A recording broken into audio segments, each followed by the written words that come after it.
Genesis 11. Now the whole earth had one language and the same words.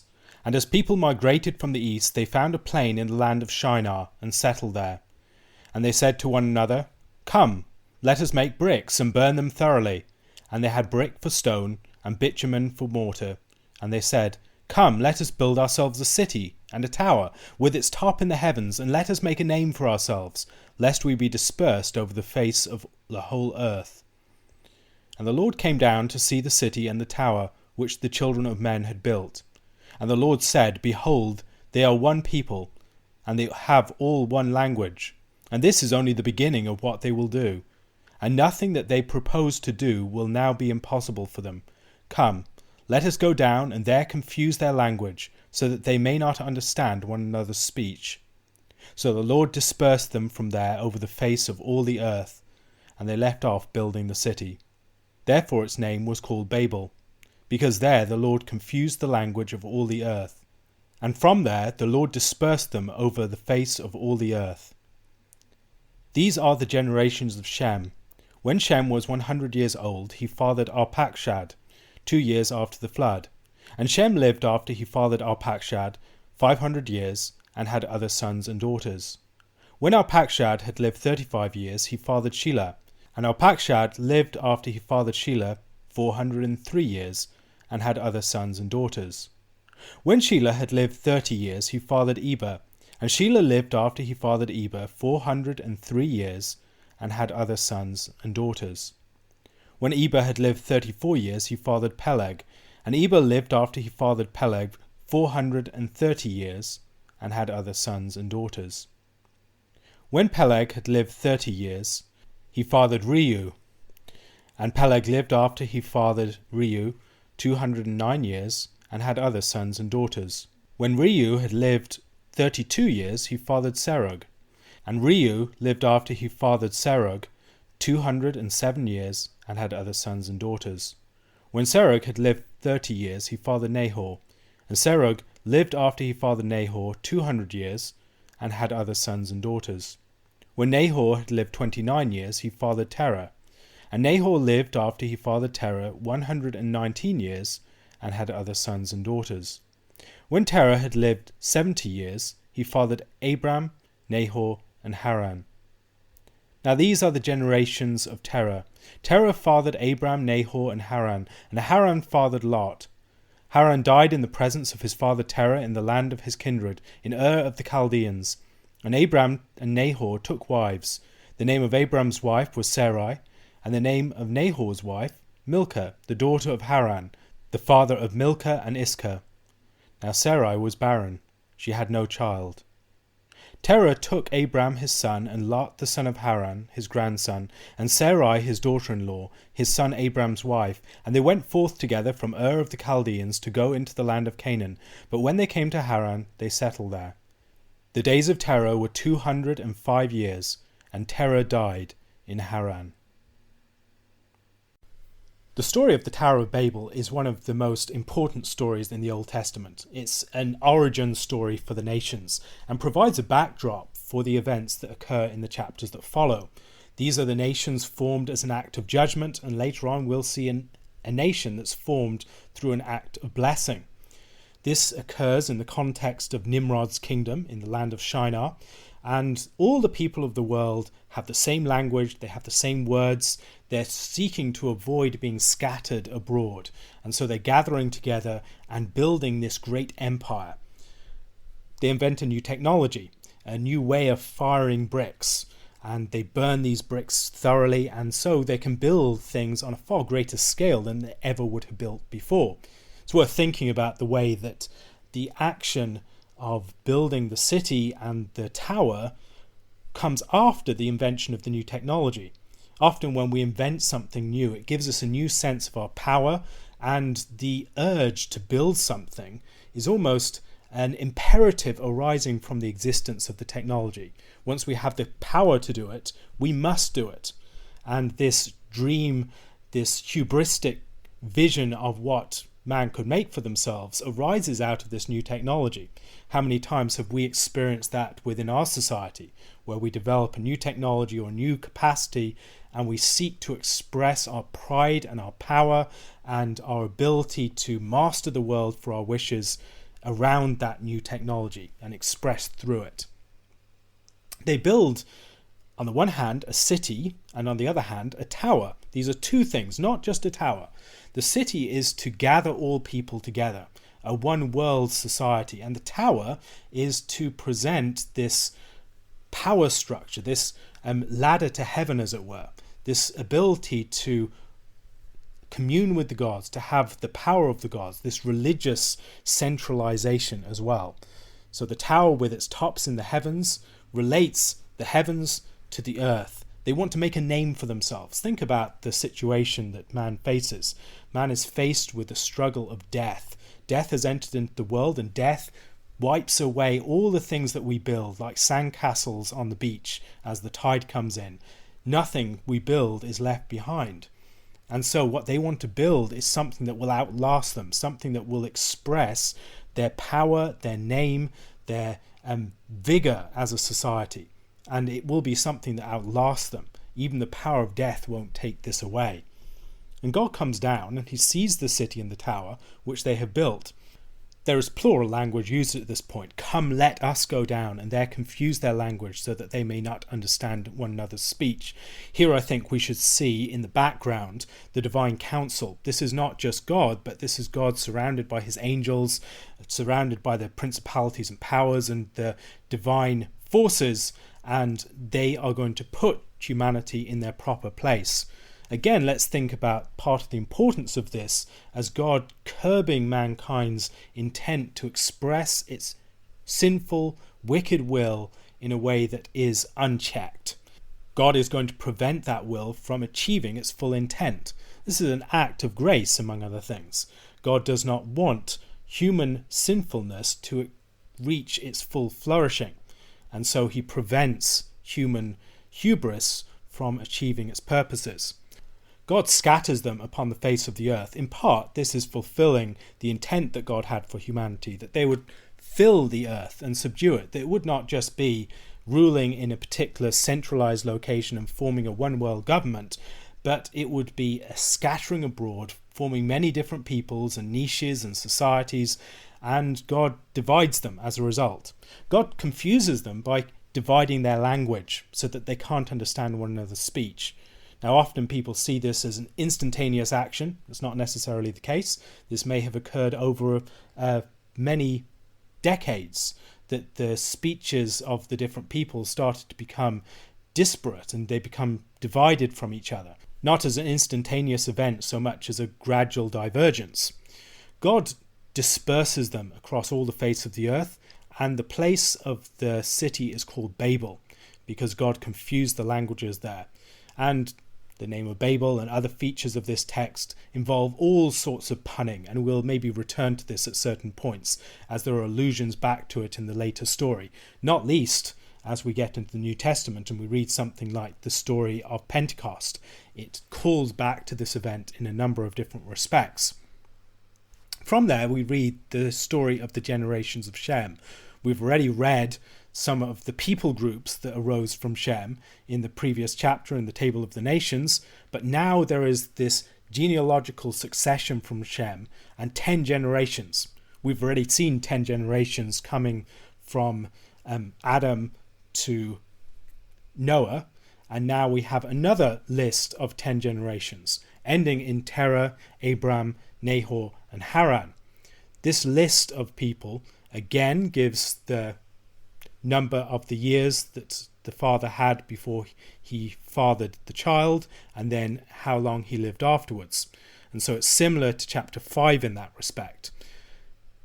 The 10 generations invites comparison with the events of chapter 5, not least in the fact that at the end we meet Terah with Abram, Nahor, and Haran, much as we met Noah with Shem, Ham, and Japheth, a man with 3 sons. Haran, the son of Terah, dies when he is still in the land of Ur of the Chaldeans, and Abram and Nahor take wives. Abram's wife is Sarai, and Nahor's wife is Milcah, the daughter of Haran. We should note here that Nahor is performing levirate marriage. by taking the daughter of Haran, his brother, he is seeking to raise up children for his dead brother, seeking to maintain his name within the earth. Sarai, some have suggested, is the same person as Iscah, the suggestion being that Abraham is also performing a levirate marriage for the sake of his dead brother. Thinking about the brother who has died and the importance of Lot, the son of Haran, to Abraham, maybe we could think of a symmetry between this and the story of Ham and his son Canaan. Whereas Shem and Japheth acted to maintain their father's honour, their brother Ham and his son Canaan were judged on account of Ham's sin. In the case of Terah and his sons, we see a different situation.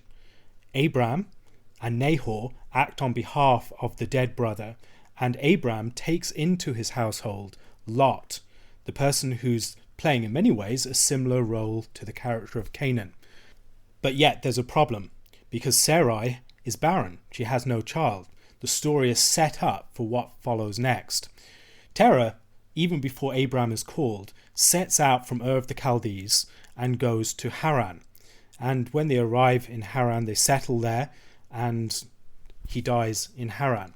Haran is a different word from the name of the son Haran, but the similarity does invite some sort of connection between the two. If we think about what happened in the earlier part of the chapter, there are people trying to make a name for themselves, trying to make some name that endures beyond their death. And maybe we could see some connection between the similar names of Haran and Haran. And we've already seen in the story of Genesis the naming of cities after particular persons so that their names would not die out. This is a way of making a name for themselves. But yet, the story of Abraham is a story of a name being made, but yet it will be God that makes the name great. Abraham is also one who is concerned to maintain the name of his dead brother as an act of charity. He takes in his nephew as a result of it, in the same way Nahor takes the daughter of his dead brother in order to raise up descendants for his dead brother. There seems then to be a different ethos that is seen at the end of this chapter as we saw at the beginning in the story of the Tower of Babel. One question. The story of Genesis contains a number of different accounts of human attempts to usurp God's place or to gain some sort of divine power through technology, through some other means. How does the Tower of Babel present us with a paradigm for thinking about such projects within our own day and age? John chapter 6, verses 1 to 21. After this, Jesus went away to the other side of the Sea of Galilee, which is the Sea of Tiberias, and a large crowd was following him because they saw the signs that he was doing on the sick. Jesus went up on the mountain, and there he sat down with his disciples. Now the Passover, the feast of the Jews, was at hand. Lifting up his eyes then, and seeing that a large crowd was coming toward him, Jesus said to Philip, "Where are we to buy bread, so that these people may eat?" He said this to test him, for he himself knew what he would do. Philip answered him, 200 denarii worth of bread would not be enough for each of them to get a little. One of his disciples, Andrew, Simon Peter's brother, said to him, "There is a boy here who has 5 barley loaves and 2 fish. But what are they for so many?" Jesus said, "Have the people sit down." Now there was much grass in that place. So the men sat down, about 5,000 in number. Jesus then took the loaves, and when he had given thanks, he distributed them to those who were seated. So also the fish, as much as they wanted. And when they had eaten their fill, he told his disciples, "Gather up the leftover fragments, that nothing may be lost." So they gathered them up and filled 12 baskets with fragments from the 5 barley loaves left by those who had eaten. When the people saw the sign that he had done, they said, "This is indeed the prophet who is to come into the world." Perceiving then that they were about to come and take him by force to make him king, Jesus withdrew again to the mountain by himself. When evening came, his disciples went down to the sea, got into a boat, and started across the sea to Capernaum. It was now dark, and Jesus had not yet come to them. The sea became rough because a strong wind was blowing. When they had rowed about 3 or 4 miles, they saw Jesus walking on the sea and coming near the boat, and they were frightened. But he said to them, "It is I. Do not be afraid." Then they were glad to take him into the boat, and immediately the boat was at the land to which they were going. At the beginning of John chapter 6, we read of Jesus' fourth and fifth signs. The first of these being the feeding of the 5,000, and the second being the walking upon the waters. The feeding of the 5,000 is a story found in each one of the 4 Gospels. As such, it's one of the few stories that finds its way into each of the Gospels as an independent account. Reading the stories, though, there are differences in the way that they are told, the ways that they are situated within the larger panels of the Gospels. And these different situations can help us to see different facets of the stories.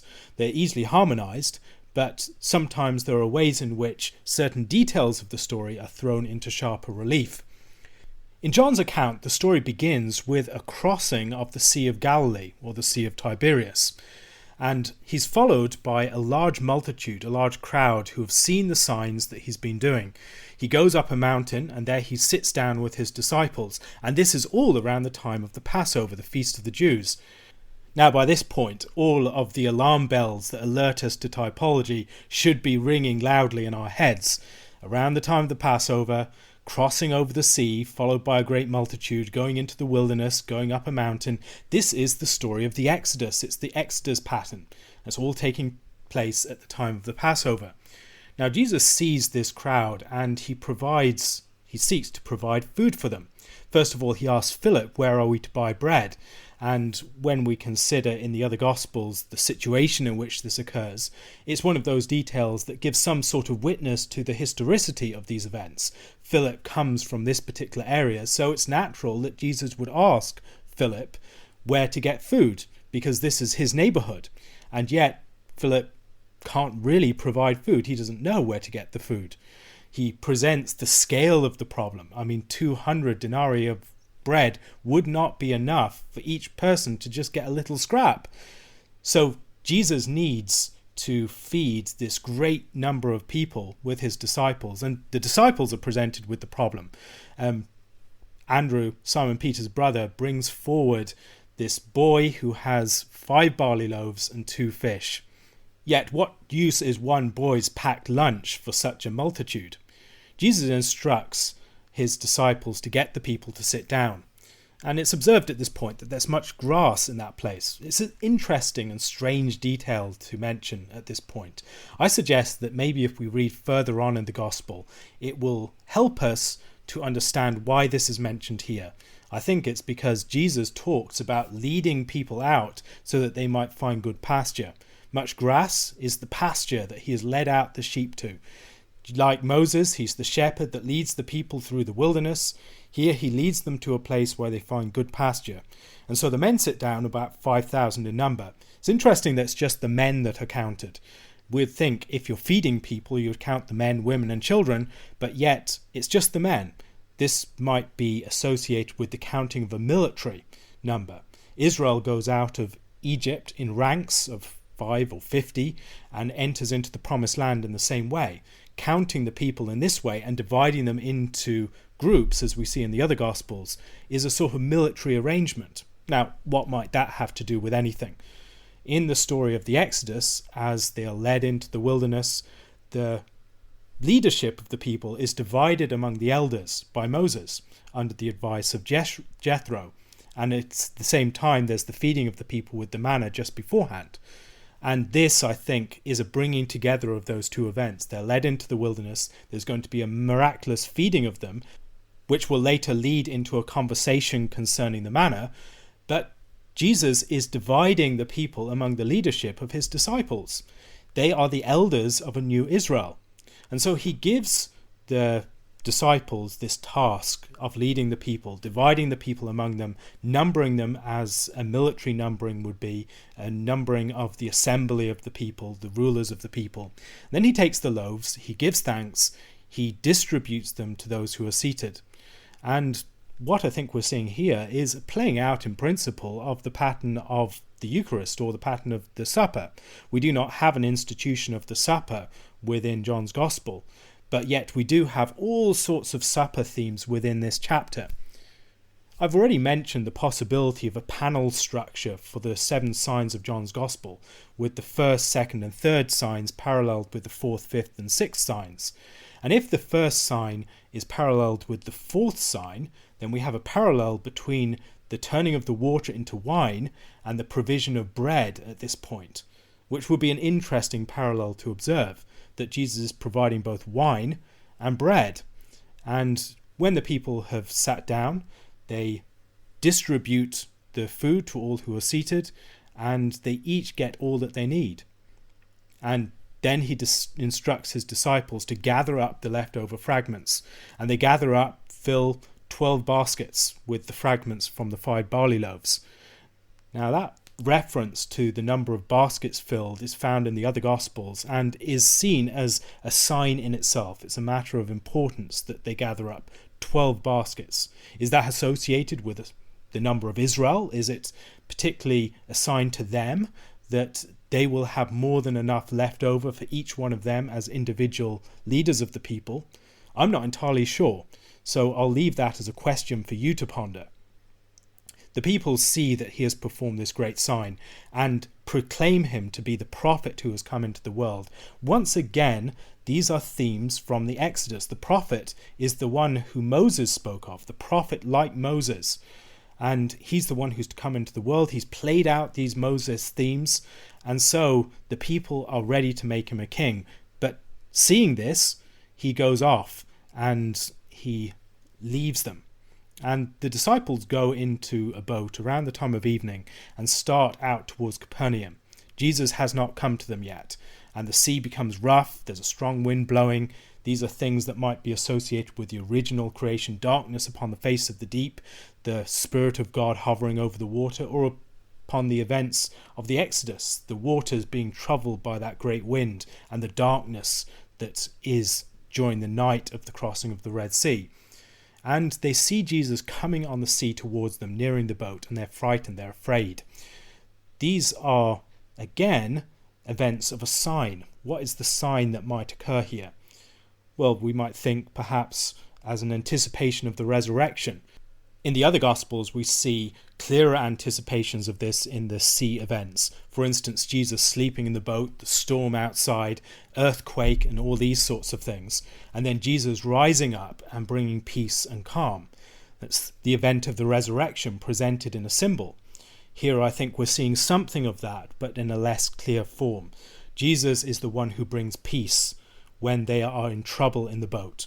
He's the one who presents himself, "It is I, be not afraid." And the statement, "It is I," or "I am," is a statement of his divinity in part. And so they take him into the boat, and immediately they're at the land to which they were going. This is then a story, I think, that anticipates other events that will happen later on. It's also a statement for the church, that the church is in many respects like a boat that's gone out to sea. When we think about the disciples that Jesus calls in the New Testament, they are fishermen for the most part. The key disciples are fishermen. In the Old Testament, things are dominated by shepherds, but in the New Testament, it's fishermen. And the church is a body that has gone out to the sea of the Gentiles and is in the storms and the unsettled world of that Gentile world, and yet God has control over the storms, over the waves, just as we see in the story of Jonah, which is concerned to a mission to the Gentiles. So in the New Testament, these stories of shipwrecks, the stories of storms, the stories of struggles at sea, are stories that have to do with a Gentile mission, and the church as this part of the land that has gone out to the sea. I think this is partly what the sign is supposed to present. And so we can see in the feeding of the 5,000 that there is a Mosaic theme, a theme of Exodus. And here we see God's power over the waters and God's power over the Gentile nations. A question to think about. In the ministry of Elijah and Elisha, we have a number of parallels with the ministry of Christ, particularly in the miracles that are performed. What is an example of a miracle in the story of Elisha that reminds you of one of these miracles?